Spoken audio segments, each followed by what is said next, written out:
Steins Gate. There's so much to say, I don't even know where to start. Steins Gate, to me, is an example of an almost perfect anime. I loved it. And I think it's safe to say I'm not the only one. I'm going to be talking about the anime over this video because, frankly, I haven't played the visual novel yet. And hey, before you jump on me, that's why I'm limiting the scope of this video to the anime somewhat. I wouldn't want to form an opinion on the entire series as a whole without having, played through the source material. So I am, generally speaking, just talking about the anime here. Well, for those of you who for some reason haven't seen Steins Gate already, may be asking, what is it about? Well, it was originally a science fiction visual novel released on October 15th, 2009 by Mages Inc. and Nitro Plus. The gameplay included branching scenarios that led to multiple endings, which is amazing because, after all, it's about time travel. And what a better way to play that than with multiple endings in the first place. It was released on Xbox 360, later ported to Windows, PlayStation Portable, iOS, PS3, PS Vita, Android. The game is widely accessible. It received pretty good reviews on most platforms, and I mean, the 87% Metacritic and 10 out of 10 on Steam kind of speaks for itself. So naturally, a lot of people were excited to hear that it was getting an anime adaptation. Studio White Fox was in charge of the animation, and I'm pretty sure they're also behind Ray Zero and Goblin Slayer as well, just for reference. Another thing I learned about Steins Gate is that it's a part of the Science and Adventure series, meaning that there are other stories set within the same shared world. While I haven't personally read or played any of them, they definitely are worth checking out if you're into Steins Gate. Steins Gate is set in the summer of 2010. I read that it's around a year or so after some stuff that happened in another visual novel called Chaos Head, which I believe was also set in the same district. Oh, and if you couldn't tell already, there will be spoilers. Galore. Steins Gate is filled with heartwarming and equally heart-wrenching moments. It centers around the self-proclaimed mad scientist Hyoin Kuma, whose real name is Okabe Rentaro. He's a first-year student attending Tokyo Denki. He has created a villain persona for himself and is rather immature given his age. Even though he's 18, he often shows traits of Chunibyo syndrome, which is basically a Japanese term typically used to describe early teens who have delusions or desperately want to stand out and kind of convince themselves that they have hidden knowledge or secret powers. It translates roughly to second year syndrome in English, but this is what makes him such a quirky character and we love him for it. Whether he's speaking to himself on a cell phone or most of the time not making any sense, not even his few friends that he has can really understand what the heck he's talking about. Or his weird naming conventions, like using only Norse mythology for mission titles. There's so many personality traits that make him special. After enrolling in university, he established a laboratory in Akihabara named the Future Gadget Research Establishment, where he invents gadgets that tend to be of little use.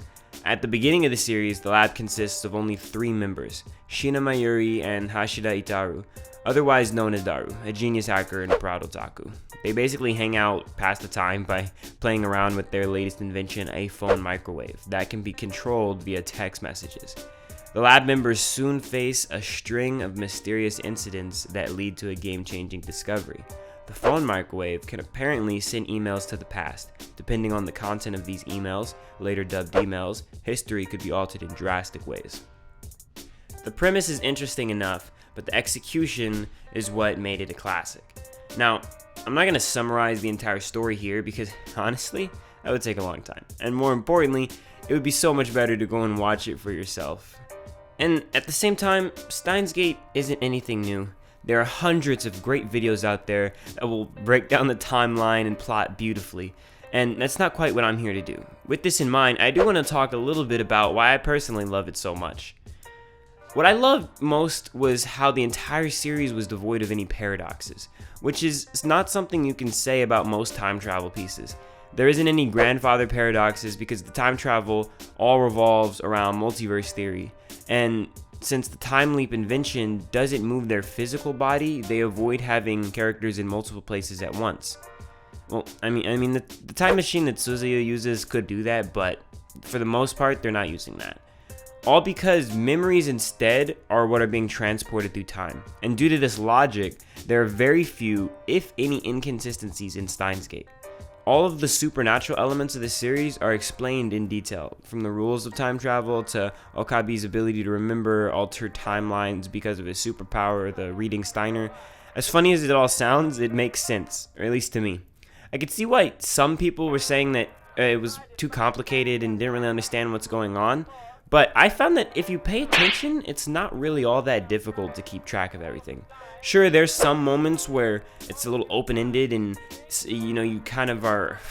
I could see how some people could basically find it hard to keep track of everything, but if you look it up, do a quick Google search, or just really, like I said, pay attention, it's not something that's out of your league. Most importantly, though, I love how accurately Naotaka Hayashi, the writer, used real-life facts and theories to strengthen its sci-fi premise, as well as pop/nerd culture references that, to be honest, are apparent if you're into generally geeky stuff.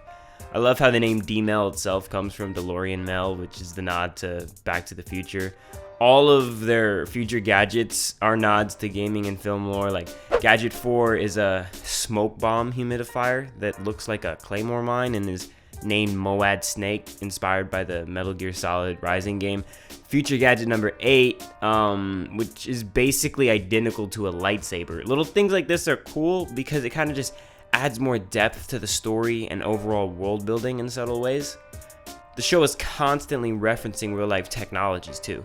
It's referencing not only technologies, theories, people. Take the character John Teeter, for example. His entire character is central to the story of Steins Gate, and yet it's based upon the true online personality that popularized forums in the year 2000, with the same name. The IRL John Teeter claimed to be from 2038 and also sought a real retro IBM 5100 PC from 1975 in order to save his future, just like in the show. Even though Steins Gate calls it an IBN, it still just goes to show how meticulously they researched the topic. CERN, S.P.R.M, is basically Steins Gate equivalent of CERN CERN, which does actually possess the Large Hadron Collider. CERN also talks about creating black holes to enable dimensional travel. You can actually read where they discuss this online. Even Dr. Nakabashi, Makisa's dad, bears a striking resemblance to Dr. Yoshiro Nakamatsu, a Japanese inventor known for his thousands of patents. The characters in Steins Gate are phenomenal, because each and every character has so many amazing and unforgettable moments that really stick with you. Even amongst all of these great moments, there are some that definitely stand out amongst others. Take Makisa Kurisu, for instance. I mean, she's amazing. Every little bit of banter between her and Hyun Kyuma is awesome. To be honest, I had not expected her character to be that well written. Episode 22, come on. I mean, I was gonna melt down. Okabe being forced to choose between his best friend and the girl he's grown to truly love, leaving not only him, but the audience torn as well. The moments leading up to his time jump are such a wonderful portrayal of how their relationship has developed and how far they've come in these past 22 episodes. Without the bickering and debating, without the pride and arrogant attitudes, we really see their true feelings unfold in one of the most tragic sequences in anime history. It feels like time is passing so quickly. Her sacrifice shook Okabe to his core. Aside from Kurisu, even this little airhead, Mayuri, had me tearing up. Episode 12 changed everything. Needless to say, there's so many great moments that will likely never be forgotten. From Suzuha's I failed letter to seeing Akihabara demoified after Ferris's D-Mail, each arc changes the universe in subtle ways that have drastic consequences. The show tackles themes of social anxiety and even includes some darker segments on mental illness in some of the arcs. This is seen clearly in Moika's character development. As the stakes are raised, though, the story becomes increasingly emotional. And it's at this point that the characters begin to really contemplate philosophies, such as fatalism and personal agency. They question potentiality, actuality, and so much more, which all serves to strengthen the plot and provide depth to it all.